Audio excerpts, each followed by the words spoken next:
kepada kerajaan, terutamanya Kementerian KPKT kita ini, bila infrastruktur yang dikatakan belum siap ini untuk kita laksanakan sistem bina kemudian jual, adakah kerajaan mempunyai satu target, sasaran, tarikh sasaran atau tahun sasaran di mana kita dapat melihat semua projek perumahan terutamanya dilakukan di bawah skim BKJ ini ataupun bina kemudian jual, ya? Bilakah pihak bank akan bersedia?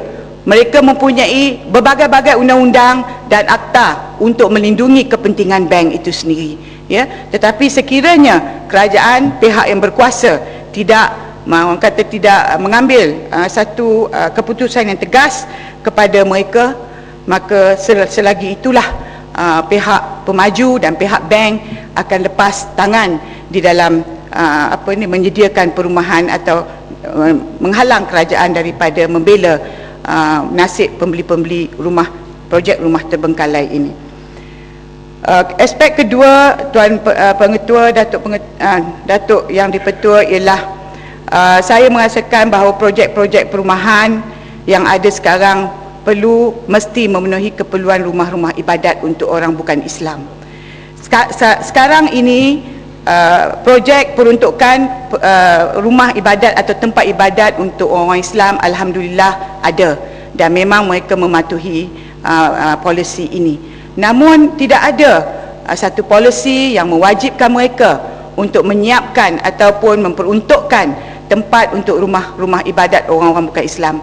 Apa yang berlaku di Selangor, insiden kepala lembu itu adalah akibat apabila tidak ada polisi untuk memberi kemudahan beribadat ini kepada kaum ataupun orang-orang yang beragama Hindu. Saya ada satu kawasan perumahan sana di mana gurdwaranya dibuat di tengah-tengah rumah, seperti mana kadang-kadang surau dibuat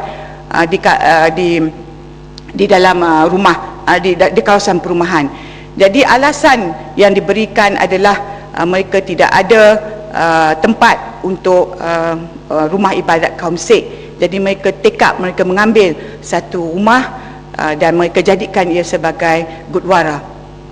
Jadi PBT terpaksa memejam mata kepada pelanggaran peraturan di mana rumah ibadat ini tidak mendapat kebenaran, ya, tetapi oleh kerana hendak menjaga keperluan, nak menjaga permintaan mereka, maka ia dibenarkan. Namun jiran-jiran tidak berpuas hati kerana apabila kaum Sikh membuat ada hari-hari ibadat mereka mula membakar capati daripada pukul 5 pagi. Jadi ini mengganggu jiran-jiran dan sudah bukan setahun dua tetapi sudah berbelas tahun. Apabila akhirnya tanah pula diberikan oleh pihak kerajaan, pihak PBT, maka tempatnya pula tidak sesuai kerana tanah-tanah ini berhampiran dengan high tension wires, ya, tali-tali kabel TNB, dan biasanya tempat-tempat mereka, rumah ibadat mereka berhampiran dengan oxygen pond ataupun kolam-kolam oksidasi untuk air-air kumbahan daripada kawasan perumahan. Bagi saya ini adalah ketidakadilan kepada mereka kerana mereka juga rakyat Malaysia. Maka sebab untuk satu Malaysia, kerajaan mesti memikirkan bahawa keperluan beragama bukan sahaja keperluan orang Islam tetapi adalah juga keperluan untuk agama-agama lain juga.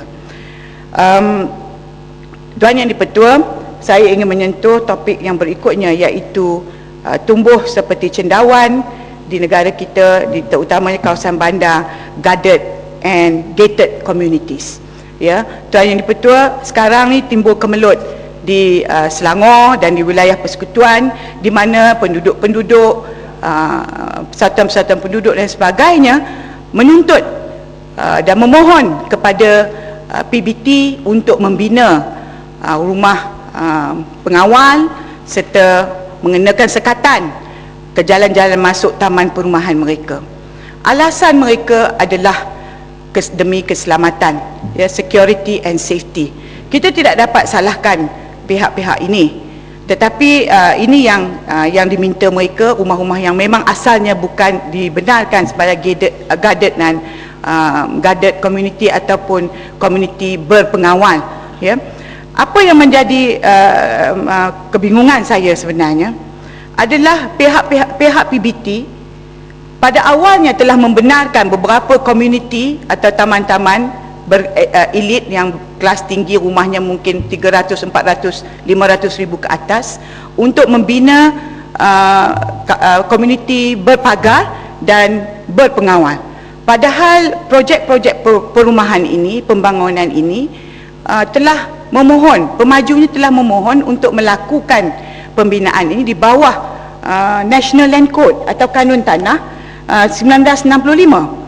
Kalau mereka pemajuan rumah di bawah National Land Code, iaitu tanah orang kata bergeran ataupun blended property. Saya gulung ya, Mat. Dah gulung lah sekejap sangat. Ya, okey. Jadi sekiranya mereka telah membenarkan, dan dari awal pihak PBT mengetahui bahawa ini melanggar kanun tanah negara, kerana apabila mereka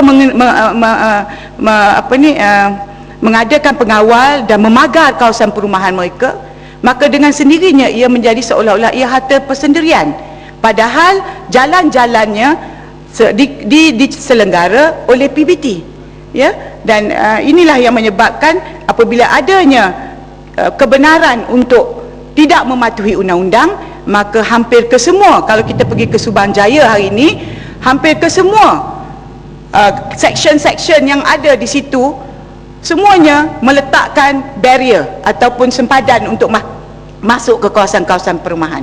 Pokoknya adalah timbulnya masalah ini adalah kerana kadar jenayah semakin meningkat. Samun, rogol, ragut, pecah rumah tidak lagi berlaku di waktu malam, tetapi di siang hari apabila orang keluar bekerja. Ya, boleh jadi, mencelah sikit pasal jenayah ni? Saya tak ada masa dah. Sikit je jenayah ni, statistik ni tak betul tu. Saya ada di sini. Memang meningkat daripada statistik 2004 ke 2007.